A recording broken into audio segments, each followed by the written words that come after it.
자, 오늘 이제 레위기서의 중요한 주제들을 가지고 말씀드리겠습니다. 오늘 제목이 하나님께 나아가는 길라고 제가 제목을 붙여보겠습니다. The way to God. 다른 말로 하면 거룩해지는 방법입니다. How to be holy 혹은 The way to be holy. 넌 속죄의 길이에요. The way of atonement라고 말할 수 있어요. 제사의식. 제사의식이라는 말씀 재미있습니까 없습니까? 예, 정말 재미없죠. 성경을 통독할 때 장벽이 되는, 어떤 분은 그러더라고요. 이게 바로 사막과 같은, 건너가기 너무 힘들어. 그래서 통독을 멈춘다고 표현하는데 재미있는 표현입니다. 자, 그런데 이것이 얼마나 이 말씀이 중요합니까? 여기에는 기독교 구원의 원리, The principle of salvation of Christianity, 기독교의 구원의 원리가 사실 제사의식 속에 들어있습니다. 읽기는 힘들지만은 여기에 중요한 대속의 원리가, 용서하는 원리가 여기에 들어있잖아요. 그래서 교리적으로는 아주 중요합니다.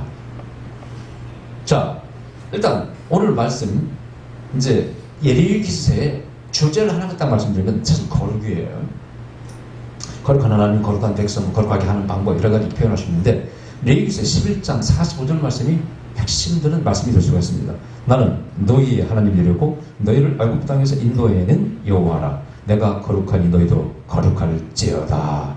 For I am the Lord who brought you up from the land of Egypt to be your God, and you are to be holy because I am holy. 따라 합시다. You are to be holy. You are to be holy. 비투용법인데 명령형입니다. You are to be holy. You are to be holy. 너는 거룩하라. Because I am holy. 내가 거룩하기 때문에. 중요한 기독교 가르침이죠. 하나님이 거룩하니까 우리는 그 하나님을 닮아가기 위해서 거룩하게 되어야 된다. 참 이게 레위기서의 핵심이라. 그래서 제사의식이 거룩하다는 것보다는 그게 하나님께, 거룩한 하나님께 나아가는 방법, 하나님께 가까이 나아가기 때문에 하나님 닮아서 하나님의 그걸 비춰보니까 우리의 본질이, 우리의 모든 것이 트랜스폼, 변화가 된다. 이렇게. 그러면서 우리가 거룩한 존재가 된다는 겁니다. 성화된다는 뜻이. 이것이 바로 구원의 도리라, 방법이라. 그래서 너무나 교리적으로 중요하다는 얘기입니다. 자, 여러분, 이 레위기서는요, 이름이 원래 유대인들은 이렇게 부릅니다. 바이크라라고, 바이크라. 히브리 말로. 그게 뭐냐? He called. 이 원래 레위기서 히브리서의 원어에 보면 이렇게 되어 있어요. 바이크라 엘 모세라고 되어 있어요. 엘은 하나님입니다. 하나님께서 모세를 부르셨다. He called. 그래서 철저하게 연결시켜서 이렇게 제목을 다 잡았어요. 그런데 70인역이라고 되어 있어요. 그게 바로 주전 약 BC 3세기에서 2세기 혹은 1세기까지 번역된 히브리 성경을 번역한 그런 헬라어 번역이에요. 각 지파에서 12지파에서 6명씩 뽑습니다.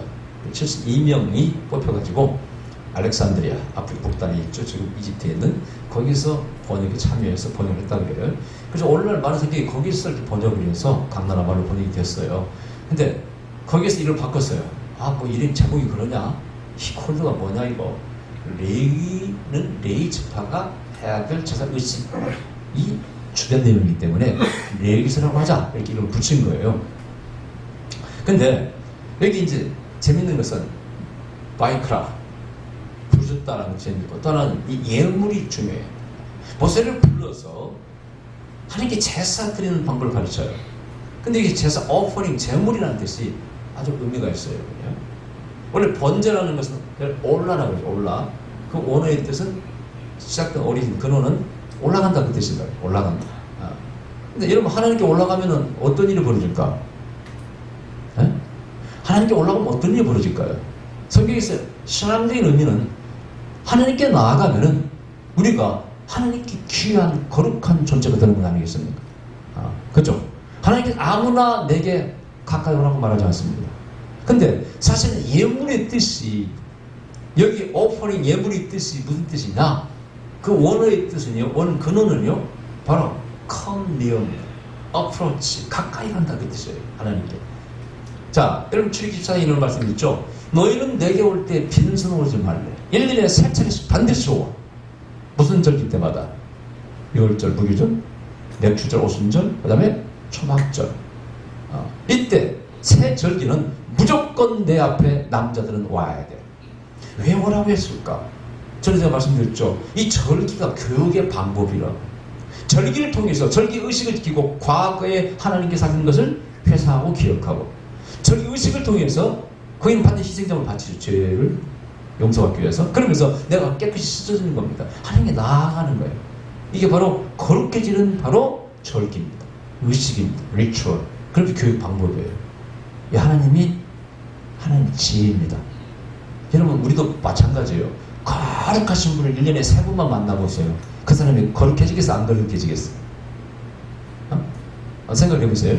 내가 거룩한 분을 정말 마음에 흠모하고 너무 막 후회하고 경외하는 그런 분을 만나러 갈 때 그냥 가는 사람이 있어요? 여러분 이 대속죄 일체사장이 목욕을 5번 한다고 그럽니다. 오늘 갈아입기 전에 5번 목욕을. 하나님 앞에 너무 거룩한 의식을 하기 때문에 옷 벗는 것도 뭐 터치하는 것도 부정한 것은 만지지 않고 깨끗하기 위해서 5번을 목욕한다고 그래요. 정말 중요한 의미가 있잖아요. 우리가 거룩한 분을 만나려면 다 단장하고 합니다. 옛날에 연애할 때도 마찬가지야. 내가 마음에 드는 사랑하는 사람 만나려면 때 빼고 가면 말이죠. 못 있게 하잖아요. 그럼 매일 그런 사람 만나면 매일 깨끗한 상태로 유지되겠지. 자, 이게 중요한 거예요. 영혼의 때를 씻어 죄악을 회개해 죄물을 바치면서 그게 죄물의 의미. 그게 come near, draw near, approach를 가지고 있어요. 하나님께 가까이 간다. 아멘. 그게 신약에서 단어가 뭐예요? 고르반이에요. 고르반. 원래 헤브리어는 카람에서 나온 건데 고르반. 그게 바로 예물이라는 뜻이에요. 그게 원 뜻은 뭐라고요? 하나님께 가까이 간다는 뜻을 가지고 있습니다. 그러니까 이 레위기가 제물을 바쳐서 희생제물을 바쳐서 우리가 죄 용서받는 의식에 대한 규례가 쫙 나오는데 읽기는 힘들지만 여기에 중요한 구속의 원리, 대속의 원리, 거룩하게 된 원리가 여기에 담겨 있다. 그래서 하나님께 나아가는 길, 거룩해지는 길, 이런 뜻을 가지고 있다고 말씀을 드립니다. 자, 그런데 첫째 이제 말씀드리고 싶은 것은 뭐 여기 제사 의식을 말씀드리고 싶지는 않고요.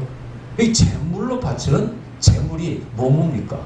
소, 양, 염소, 비둘기 4가지를 번제물로 바칩니다. 자, 소는 일단은 대제사장들이 자기와 자기 가족을 위해서 꼭 대속제를 바칩니다. 그 제사장은 엄중해요, 여러분. 위치가 중요합니다. 다른 사람 양 바쳐도 괜찮아. 제사장은 뭘 바쳐야 돼? 소를 바쳐야 돼. 수소를 바쳐야 됩니다. 성화제. 돈도 많이 들어. 물론 그 돈은 누가 줘야 돼? 에? 원래 제사장들은 일을 못하게 됐잖아요. 직업을 못 갖게 됐기 때문에 결국은 성도가 바치는 헌금에서 나오는 거죠. 이 제사의 모든 것은 누가? 성도들이 감당을 해야 됩니다. 그게 성경의 원리예요. 제사장이 마늘, 돈에 대한 욕심이 많아. 아껴야 돼. 그래서 양을 바치겠다. 안 되는 거야. 너는 너의 위치가 있어. 위치에 맞는 행동을 해야 돼. 소바쳐. 하나님의 뜻이에요. 이 성경에서 유대인의 사상 속에서 제일 거룩한 존재가 하나님 말고는 제사장이에요. 하나님과의 관계, 주님의 역할을 하기 때문에. 자, 그 다음에 양과 염소인데 이 성경에서 양과 염소가 좀 혼잡하게 되기 때문에 혼란스럽게 되어 있어요. 어디서는 염소를 바쳐.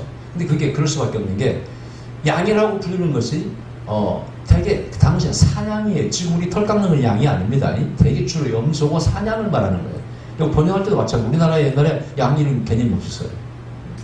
그다 사냥이 뿔 큰 사냥의 개념이에요. 우리 양자가 이렇게 함을 있잖아요. 그게 사냥의 개념에서 온 거예요. 염소같이 보이기도 하고 그래요. 실제로 성지에 가면 염소도 키우고 양도 키우고 서로 비슷하게 우리 그들은 생각합니다. 귀여워요. 색깔도 막 얼룩덜룩한 거 성경에 그대로 있는데 진짜 푸른 초장에서 얼룩달룩한 그 염소 양들이 특히 염소가 주로 많이 강하기 때문에 광야에서 제일 강한 게 염소 아닙니까? 그렇죠? 그렇기 때문에 염소를 많이 키우는데 정말 성경의 말씀 그대로 한 번에 그림이 됩니다. 그래서 그 양과 염소를 좀 사는 사람들은 봤죠. 아주 부자는 권력자는 넌 송아지를 바쳐. 네 위치에 맞게 바쳐야지. 그 다음에 이제 하나님께 감사하면서 비둘기입니다. 산비둘기나 집비둘기를 바치라는 거예요. 누구를 위해서? 가난한 자를 위해서. 자, 예수님은 어떤 걸 바쳤을까? 볼 것도 없이 비둘기죠. 재밌는 것은 소나 양 이런 것은요 자기가 안수합니다. 성도가 안수하는 거예요. 제사장이 안수하는 거예요. 쥐가 태웁니다. 피만 뿌려 제사장들은. 근데 비둘기는요 제사장이 다 알아서 목 잘라가지고 피 뿌리고 다 알아서 해줍니다. 난 가만히 있어. 이 성경에는 가난한 자는 굉장한 배려가 있어요. 여러분들 뭐 바칠래요? 소, 양, 염소, 비둘기 중에 뭐 바칠래요? 그래도 소. 아이고 우리 성교사는 소 바치기 때 감사할 일이지만은 비둘기나 바치시기 바랍니다. 아니 하나님께서 이것도 주 용서하시니까 똑같이 우리가 주 용서 받으니까 형편에 맞게끔 해야지. 지금 내가 우리 성집사님 소바칠 때가 아니요 나중에 큰돈 벌어서 바칠지 못다. 아멘. 그런 날이 있을 줄 믿습니다. 자, 그래서 왜 그러면 소나 양이나 또 염소나 비둘기일까? 이들을 보면은 첫째가 순하지 않습니까? 이 순한 것이 사실은요 성결과 비슷한 개념을 가지고 있어요. 순한 것들이 여기서 말 늑대나 사자나 호랑이를 바쳐라. 그럼 우리 그거 잡으려고 하다가 많이 죽을 거예요, 그렇죠? 근데 하나님께서는 잡기 쉬운 걸 바치래. 돈 없으면 그냥 비둘기 올가미로 잡을 수 있잖아요. 이렇게 바치라는 거예요. 자, 이것이 뭡니까? 인간에 대한 배려라. 여러분, 근데 또 달리 생각하면은요, 기분 나쁠 수도 있어요, 여러분요. 여러분, 미드라시라고 해서 유대인의 이제 전설이죠. 전설. 옛날에 이제 뭐 이렇게 내려오는 전설인데, 거기 보면은 왜 그것들을 바치라고 했을까? 창세기 그것으로 올라갑니다. 가인이 아벨을 죽였을 때, 아벨의 시체를 묻어주고 장례 치르는 동물이 소, 양, 염소, 비둘기라는 거예요. 전설이 나오는 게 전설이 실제는 아니겠죠. 그래서 재물 쓰셨다, 흠양하신다. 근데 그걸 역으로 생각하면 얼마나 기분 나쁘고 좋은 일 했는데 날 잡아보고 날 죽여. 그래 안 그래요? 이치 안 맞는 얘기고 전설에 불과한 것이고 내가 볼 때는 인간에 대한 배려예요. 하나님께 제물로 드릴 수 있는 것은 첫째는 성결의 개념이 있어야 돼. 남을 잡아먹고 말이죠. 남 괴롭히는 소나 늑대는 제물 자격이 없다 그런 얘기예요. 우리를 위해서 대신 죽어줘서 슬프나 비통스러운 일이겠지만 양과 염소에게는 그러나 너의 거룩함을 하나님께 인정한다는 거예요. 그 인간에게 다 희생하잖아요. 제가 말씀드렸잖아요. 세상에 소처럼 희생적인 동물은 없다. 뭐 가죽, 뭐 대가리, 발톱까지 다 바쳤다고 인간에게. 심지어는 덤까지. 그걸 우리 다 풀다고 했으니까 옛날에. 동물 중에 정말 희생적이다. 마차 끌고, 달구지 끌고, 논 갈고, 양은 편해, 여러분요. 그래, 안 그래요? 제가 볼 때는 제일 우리 입장에서는 거룩한 동물은 소입니다. 그래서 저는 개를 먹지 말라도 이해해요. 보리탕 먹지 말라 이해합니다. 저도 안 먹어요. 근데 그렇게 말할 것 같으면 소 먹지 말아야 돼. 실제 농촌에서 농사 짓는 소는 절대 먹지 말아야 돼. 그래, 안 그래요? 그리고 이치적으로 안 맞아. 엄변에서 조화가 안 됩니다. 그러나 어쨌든 뭐 그 뜻으로 받아들이기로 하고, 자, 그래서 아마 소나 양, 염소, 비둘기를 사용했을 줄이죠. 그 다음에 두 번째 개념은요, 뭐냐? 흠없는 재물이라는, 흠없는 재물. 여기 흠없는이라는 말이 히브리 말로는 탐임이란 말인데, 이것은 to be complete, to be finished. 완전히 뭐가 흠이 제거되어서 깨끗한, 완전한 것을 말합니다. 이것이 뭐와 연결돼요? 예수님과 연결되죠. 흠없는, 점도 흠도 없는 거라고 그러잖아요. 예수님은 하나님의 재물이 점이 있어야 되겠어요? 가장 거룩한 하나님께 드리는 재물 속에 흠이 있어야 되겠냐고요. 이것은 하나님의 거룩을 깨는 거예요. 흠 있는 걸 드리면은. 또 하나는 하나님께 드리는 자세와 헌신의 자세가 틀려먹은 것이죠. 우리의 신앙에 정말 귀한 자세 가운데 하나가 뭐냐? 성실함입니다. 아멘. 자, 성경에는 우리가 흠없는 자로서 끝날까지 주 앞에 보존돼야 된다고 신앙에서 여러 군데서 말씀합니다. 흠도 점도 없이 보존되라는 거예요. 영광과 여기 다 모든 것이 온전하게 다 주님 오실 때까지 보존되라는 겁니다. 이게 신앙의 가르침. 그래서 그걸 뭐라고 로마서 7장에서 너희는 거룩한 산 제사가 되라는 겁니다. 이게 바로 기독교 윤리의 핵심이에요. 네가 흠없는 점도 없는 거룩한 삶을 살아라. 이렇게 말씀하고 있어요. 어렵죠. 힘듭니다. 그래서 누가 그러잖아요. 이렇게 안티크리스천이 그런 말이에요. 기독교는 뻥치는 종교예요. 완전하라 그러는데 어떻게 완전할 수 있냐 이거예요. 그게 말이 맞는 얘기예요. 목표죠, 우리의 목표. 그죠? 우리가 완전할 수가 없죠. 그러나 완전해지려고 노력할 때, 조금이라도 노력할 때 과거보다 나아지는 것이죠. 세상을 바꾸는 것이죠. 나아지려고 노력할 때. 그러나 나아지려고 노력하지 않으면 그게 희망이 없습니다. 내일이 없습니다. 그래서 성경은 옳은 것이죠. 아멘. 저기는 산산소리 윤리를 다 보세요. 너무 그렇게 왼밤을 치면 오른밤을 돌려줘. 오리를 가자면 신리를 가자. 가주. 속옷을 달라면 겉옷을 줘. 이런 가르침은 너무너무나 완벽한 가르침이죠. 교리입니다. 법입니다. 또 마음으로 어떤 죄를 지으면 그게 죄라는 거예요. 이런 것은 너무나 완벽한 것을 우리 요구하는 것이죠. 그게 목표죠.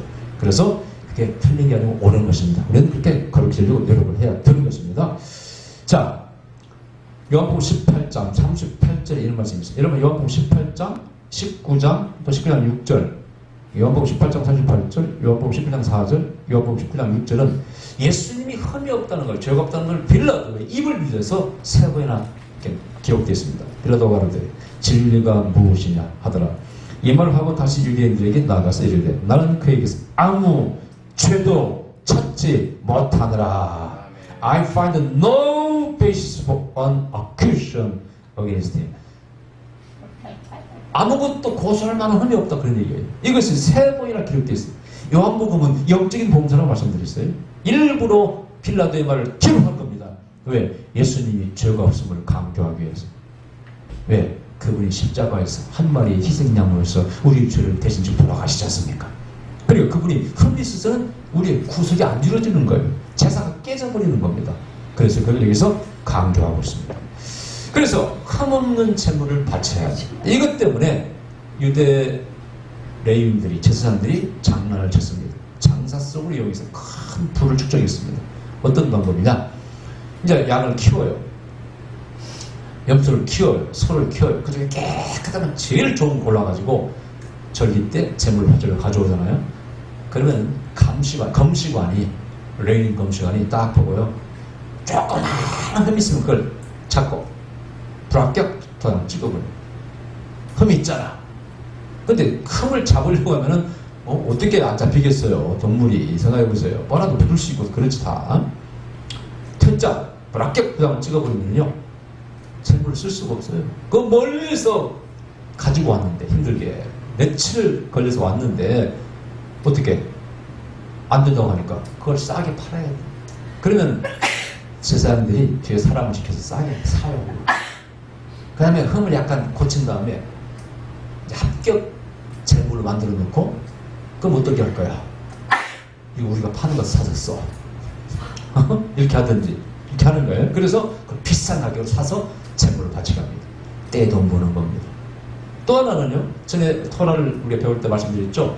예루살렘과 베들레헴 사이에 레인들이, 그 레인 목자들이 제물로 쓰기 위해서 기르는 가축들이 있었다고. 그래서 예수님의 탄생이 절대 겨울이 될 수가 없는 것이 목자들이 들어 있었다는 것이죠. 유대 나라도 이스라엘도 11월 축배 때문에 다 들어갑니다. 들에 있었다는 것은 절대 그때가 11월달이 아니라는 것이죠. 분명히 그것은 10월달이라는 것이죠. 그게 단 증거가 된다는 거예요. 그게 바로 제물로 쓰는 가축들을 기르는 레인 목자들이라. 거기에 있었다는 거예요. 역사적으로 예루살렘과 베들레헴 사이에 그들이 계시를 받고 찾아온 것이죠. 그걸 알아야 됩니다. 토라를 공부할 때 전에 몇 번 말씀을 드렸습니다. 자, 그래서 흠이 없는 것을 사용해야 돼. 그래서 우리의 삶이 거룩해져. 거룩해지려면 흠이 없어야 돼. 완벽해질 수는 없지만 컴플리트, 완전하게 할 수는 없습니다만 완전을 향해서 나아가야 됩니다. 그게 거룩에 이르는 길이라 하나님께서 요구하십니다. Come near to God. 하나님 가까이 나아간다는 뜻이에요. 다음 세 번째로 말씀드리고 싶은 것은 기독교 구원교회의 원리가 레위기 제사의식 속에 있다고 말씀드렸죠. 이게 결론적으로 말씀드리고 싶은 거예요. The principle of Christian salvation is in the ritual of Leviticus. 이게 무슨 뜻입니까? 읽기 힘들지만은 여기에 중요한 교리가 있다는 거예요. 그것은 바로 대속의 원리입니다. 죄를 용서하는 원리예요. 행위로서 구원받는 게 아니라 하나님의 은혜로서 구원받는, 용서받음으로써 구원받는. 그래서 어떤 죄라도 하나님께는 다 용서받을 수 있다는 원리가 담겨 있는 거예요. 근데 거기에 내신 누가 추가하는 것입니다. 여러분 히브리서에 강조하는 것들이 뭡니까? 죄의 끝은 사망이에요. 죄를 지으면 죽을 수밖에 없다는 거예요. 근데 또 피 흘림 없이는 죄사함이 없다. 이 말씀은 거꾸로 말씀드리면 피 흘리면 누군가 죄사함을 할 수 있다는 것이죠. 이 말씀이 바로 제사의식의 원리를 히브리서에서 말씀하고 있어요. 자, 그렇다면 누가 죽어야 돼? 원래는 사람이 죽어야 돼. 똑같이 다른 존재가 죽어야 되지만 하나님께서는 대신 다른 동물을 허락한 거예요. 근데 이것도 미드라시에서 이렇게 말해요. 이제 인간이 죄를 회개해야 되는데, 제물을 바쳐야 되는데 자기가 대신 죽을 수도 없고 그러니까 하나님이 허락을 했어요. 소나 양이나 염소나 비둘기를 대신 희생시켜라. 근데 인간이 양심이 그렇게 있었던가 봐. 자기를 위해서 목숨을 버리며 죽어가고 태워져가는 그 동물을 보면서 너무 아파요. 가슴 아파요. 그러니까 하나님께서 보시고 요것들이 그래도 양심은 있구만. 그리고 받아주셨다는 거예요. 그 미드라시의 이제 전설이죠. 근데 그 대신 동물이 죽어가는 모습을 보면서 여러분 우리는 아파야 됩니다. 몇 년 전에 어느 기독교 단체에서 유월절 의식을 재현하는 행사를 가졌는가 봐. 거기 한 몇백 명 모인 앞에서 양을 잡는 가죽을 벗기고 이런 제물로 태웠더니 가죽을 벗깁니다. 비둘기만 가죽을 벗기지 않고 그냥 태우고요. 피 흘리고 가죽을 벗겨. 그 모습을 보고 어린아이들도 있었는가 봐. 울었대. 얼마나 무섭기도 하고 슬프기도 하고. 근데 그런 의식을 재현하는 행사 하지 말아야 됩니다. 그걸 해서 되겠어요? 그냥 알면 되지. 유월절 의식을 재현한다고 그랬는가 봐요. 근데 그 자리에 온 사람들은 한간히 느꼈을 거예요. 비통한 일이라는 거예요. 한 생명이 비참하게 죽어가는 모습을 보고 또 태워지는 모습까지 봤으면 더 있겠지. 비참하다는 거예요. 그게 바로 죄의 싹증하는 거예요. 그게 바로 제사의식이에요. 지금 시대는 우리 용납할 수 없고 이미 예수님께서 십자가에 돌아가셨기 때문에 죄를 대신 지시고 돌아가셨기 때문에 누구도 희생할 필요 없습니다. 감사할 일 아닙니까? 아멘? 지금 우리 성자들이 다시 무슨 성전을 짓고 제사의식을 복원하겠다? 이건 말이 안 되는 거예요. 만약 기독교가 지금도 동물의 희생을 요구한다면 이건 잘못된 종교입니다.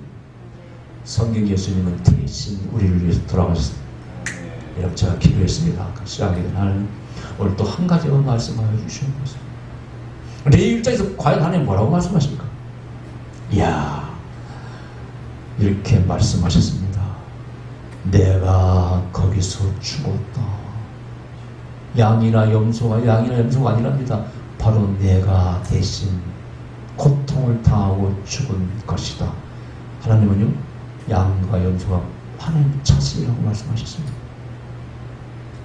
그것이 향기로운 제물이라고 성경은 말씀하고 있지만은 하나님께서 그걸 보시고 기뻐하셨을까? 맛있다 얌얌?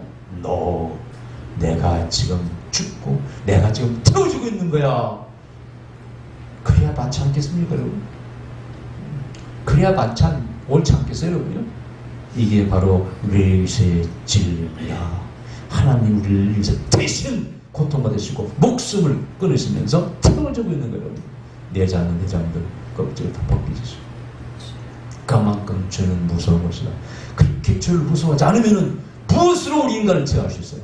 죄의 삭은 사망이지 않으면 무엇으로 우리를 제어할 수 있겠습니까?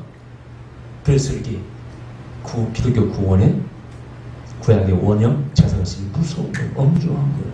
그걸 레위기서는 밝히고 있습니다. 그래서 우리는 깨달아야 돼요. 죄의 삭은 사망이다. 피 흘림 없이는 죄사함이 없다. 아멘. 할렐루야.